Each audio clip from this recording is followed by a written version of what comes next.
Valery Dmitrovich, if you do not mind, I would like to return once again to your favorite story about the hardliners and doves in the Kremlin, the pragmatists and the hawks. There was a moment when it was quite clear that the hawks were winning. Then it seemed that the pragmatists gradually began to take the upper hand. And what about now? You see, they had a consensus. Before the armed summit, they had a consensus. And it seemed that the point of view promoted by the hardliners was, in general, being implemented. They had practically managed to reach an agreement with Trump, because according to the assessments of those people who participated in the negotiations from the Russian side, they had agreed on 95 to 96% of all issues. There wasn't much left. They just needed to push through the rest during a special meeting. And then suddenly there was another unexpected affront from Trump. Although the wisest and most experienced among those involved in the process were saying that we were pulling the tiger by the whiskers for nothing. We're pulling for nothing. That we might cross the line, the patience of President Trump, that we really shouldn't simply try to push those red lines in our favor, that this could backfire. Well, that's exactly what happened. But even if they currently have disagreements on certain points, further cooperation with the US or their style of action, they still have a consensus regarding transit issues. It remains that transit must be carried out regardless of the international situation. Nothing has changed here. So in some things they disagree, in others they agree. In other words, it's not some irreconcilable opposition. Of course, people like to talk about a split, or even more so, a split in the Kremlin, and that a house divided against itself cannot stand, kingdom against kingdom. No, you shouldn't expect that. Listen, and how do you feel about the version, or perhaps even the conceptual theory, that the longer the war goes on, the more the Kremlin becomes dependent on various interest groups that have been created by this war and that are gaining more and more weight?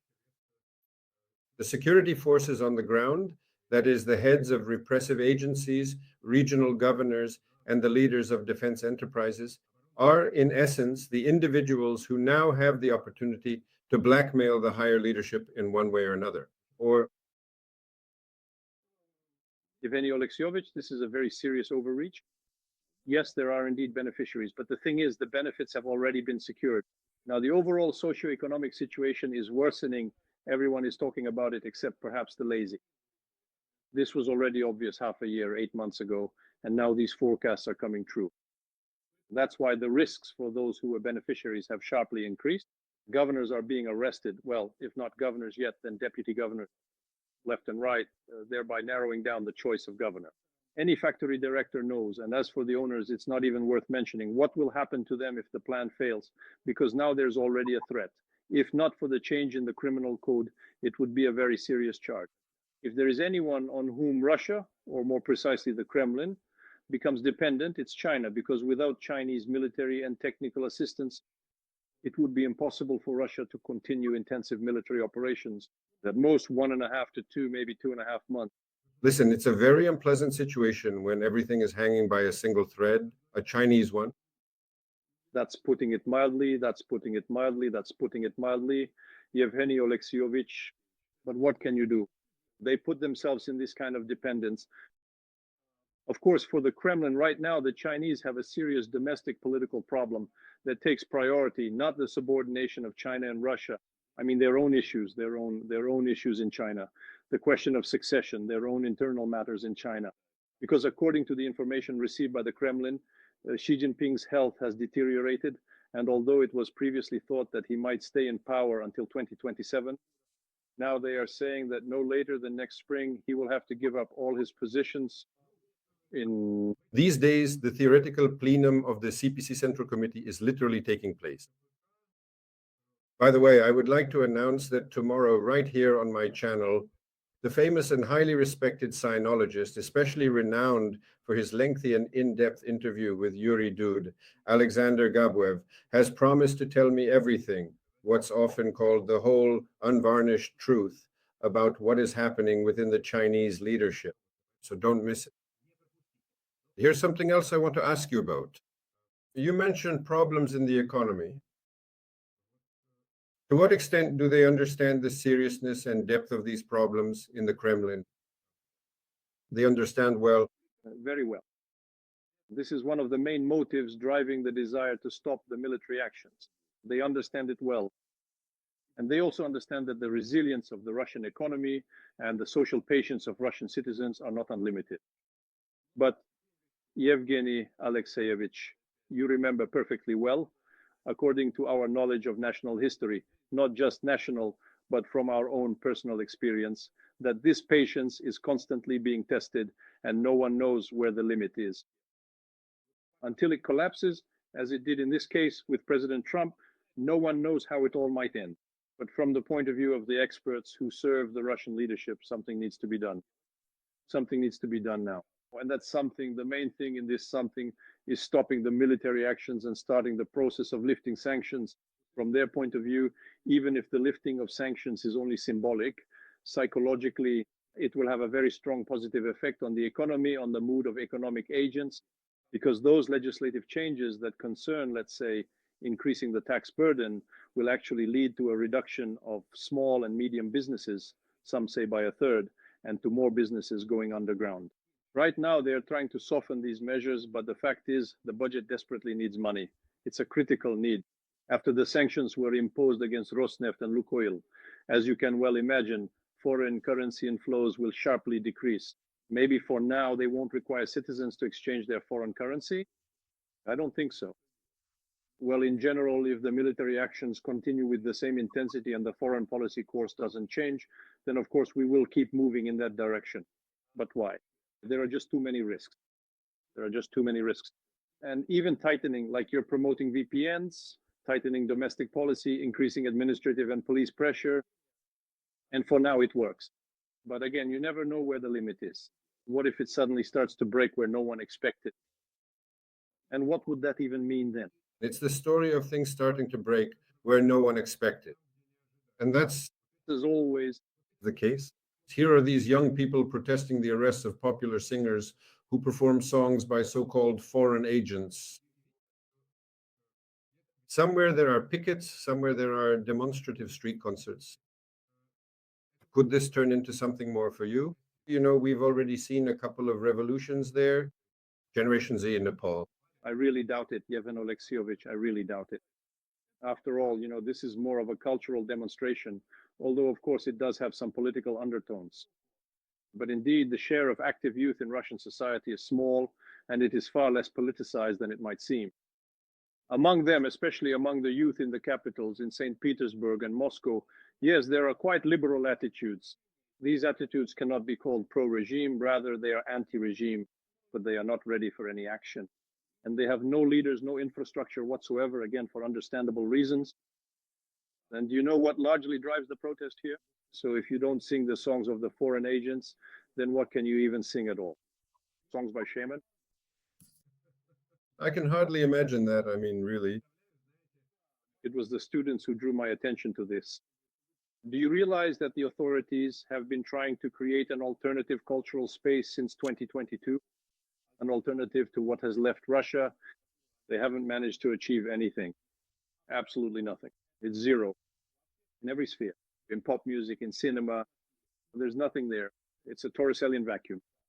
How can you live without culture? You can't do without culture at all. And so it turns out that, well, the talented people have left. All the talented ones, who's left to do anything? Only talentless people are left there. Honestly, that's true. For the most part, yes. They're just burning through some astronomical budgets, absolutely astronomical. Well, in Russia, they've learned how to make pretty decent TV series. Well, to be honest, they're all patriotic or ultra-patriotic series, and I haven't heard of any good ones at all. But, when it comes to things like different maniacs, investigations over the years, old cases, they do that really, really well, very confidently and professionally. I know a few producers, and I give them credit, but, well, this answer still isn't about the youth. That's right. There aren't enough young people. If we had a demographic boom like there was during the Arab Spring, or like there actually was in Russia at the beginning of the 20th century, especially in 1917, when, if my memory serves me right, almost 49% of the population of European Russia were people under 21. I'm not saying that many of them were in gray greatcoats with a rifle in their hands. Remember the man with the gun, right? There is no demographic boom. The country is demographically lost. Young people, yes, they certainly have a lively temperament, but at the same time, they also have a sense of common sense that is definitely present as well. The politicized segment of the youth is not very large. There was some potential in 2019 during the elections to the Moscow City Duma. Do you remember there was this Yegor Zhukov, maybe you recall, back in 2019? Yes, yes, yes. That's when young people tried to play some role. Indeed, they stepped up, if my memory serves me right, with enthusiasm. Then that enthusiasm was eventually managed to be fully extinguished, carefully doused with water, and then cemented over. That's why I didn't consider. A large number of young people now live in emigration, scattered all over Europe, having left their homelands. That's important too. Those whom, thanks to Gumilyov, are called passionaries have probably left. Many of them have left. For various reasons, staying in Russia was risky, or let's say aesthetically and emotionally extremely uncomfortable. Now, please tell me a specific and separate question. In your opinion, why has the amount of money paid to contract soldiers dropped several times in some regions of Russia? There's simply no money. No, that's not it. No, that's not it. No, that's not it. But it can be framed within the narrative that we're ending military operations, and you can try to save on budgets. But I would say that in this case, these explanations complement each other. For example, I can give you an example. Let's say the Samara region, I think. Yes, the Samara region where the cuts were very significant. 4 times. They cut it 4 times. But at the same time, and this is something that really isn't talked about much, they also decided to cut the financial assistance that was provided to female students and schoolgirls who became pregnant and who gave birth. This assistance was originally announced about half a year ago, earlier this year, and it was set at a total amount of 200,000. Now they've announced that starting from January 1st, 100,000. In some regions where payments were preserved for those going into service, they were reduced several times. And then, apparently under pressure from the center, it was announced that they would keep them, but for no more than a month. That you have a chance to jump onto the last car of the departing train. There simply isn't any money. Budgets have become impoverished, that's obvious, of course. Otherwise, property wouldn't be preserved by increasing tax pressure, which is very uneasy. The situation is dire, grim. The question is, what should taxes be raised on? VAT must be increased. Pensions need to be paid. Public sector employees need to be paid, at the very least. Well, all right. At the same time, there's the issue of calling up reservists. They want to draft up to 2 million people. Meanwhile, we see in various regions raids on conscripts who are taken, draftees, and sent straight to training units. One thing doesn't add up with the other, so to speak. No, it all adds up. Actually, everything fits together perfectly. Reservists aren't needed to continue military operations because they're actually very afraid of mobilization. Their own people are very afraid. They're not afraid of the risks that have arisen. They are really needed, first of all, to solve tasks related to the defense of facilities.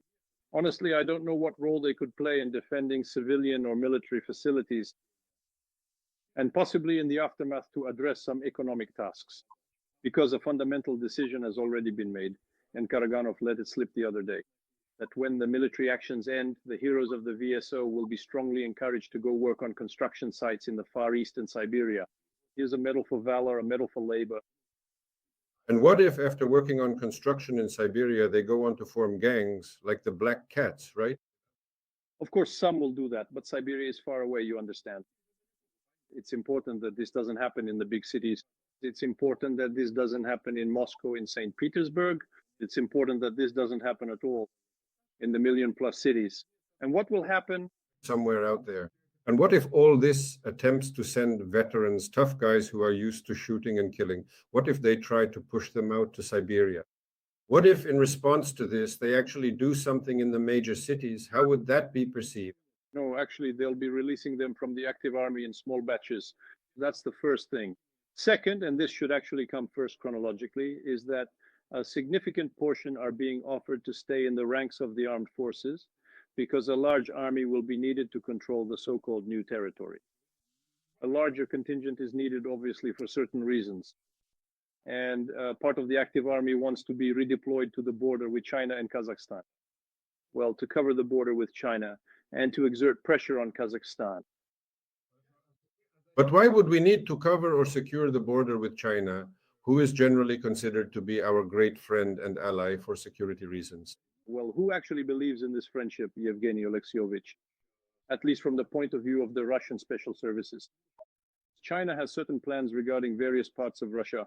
The political Russian and military leadership is concerned about the growing ambitions from China. And no one believes in the good intentions of the Eastern Giant. By the way, just as the Eastern Giant doesn't really believe that friendship with the Kremlin is forever, as the famous song goes, Russians and Chinese are brothers forever. They don't believe it. They say that the Russians will betray us anyway, that sooner or later they will end up on the side of Europe and the USA anyway, because they are European. From the Chinese perspective, we are Europeans, but from the European perspective, we are Asians. You know this perfectly well. There's a funny test like this, which works very well in Western Europe. Ask what is the largest European country called. No one names Russia. And ask what is the largest Asian country called. Even when you're in Asia, no one names Russia either. Listen, if you don't mind, here's another interesting question for you. How serious and significant are the ongoing conversations we hear every day about planned military provocations against various NATO countries? Well, what is there to prepare? These provocations are already happening. We've talked several times about hybrid warfare. This is hybrid warfare in action from the Kremlin's point of view. And I'm not going to discuss here how justified or accurate the Kremlin's opinion is, but from their perspective, this is a way to put pressure on Europeans so that they are more willing to make peace with Russia, to stop helping Ukraine so actively, and to focus instead on defending their own borders. Look at all the problems you have, you know? You've got drones flying in swarms, your train stations are shutting down, you're facing cyber attack after cyber attack, something's always on fire, and yet you're busy helping Ukraine. Again, I don't know how realistic this strategy, this Kremlin approach really is, and what kind of responses it might provoke, because there's always a risk here. But the fact that they'll try it is absolutely obvious, more than obvious. Can they lead? Today, there's a summit in Brussels, the 19th sanctions package, you could say, for the first time in a long while. The sanctions are tough and painful. And somehow it feels like the Europeans didn't argue about it. Yevgeny Alexeyevich, I don't know. I think that some countries are more pliable than others, and the domestic political situation in these countries can change. And in general, one of the elements of hybrid warfare is provoking, if not outright civil conflicts, then at least political tension in these countries. We'll just look at what's happening with Alternative for Germany in Germany. The point isn't whether they're connected to Russia or not. Of course, Russia will provide support. By the way, I can tell you something interesting. At the beginning of this year, the Kremlin made a decision to double the funding for European right-wing parties. Interesting. Now, cryptocurrency allows this to be accomplished in a way that is relatively covert. Before, you know, they used to have to carry bags with hundreds of thousands and millions of euros and even 500 euro banknotes. It was all very, very strange. But now it's done through crypto. And by the way, note that the sanctions include a ban on Russia using crypto platforms. Well, yes, because I understand perfectly well that this is a very effective tool for bypassing sanctions, for discreetly and securely transferring money, as they say, to any point or location on the globe. But at the same time, we're talking about various types of hybrid scenarios. But as for the scenario of a direct attack, you know, it's basically not being considered, not being looked at. What happened with Ukraine, that kind of scenario doesn't exist. There is a scenario within the framework of hybrid operations, which does not involve the use of military components in certain situations and in certain regions. We're talking primarily about the Baltic countries. This doesn't necessarily follow, but it shouldn't be assumed automatically based on what's being done. If the situation turns out to be very, very extremely favorable, and NATO does not demonstrate the ability to push back, then one might take the risk. But again, you see, it would be like in 2014, probably at most, people without identification marks.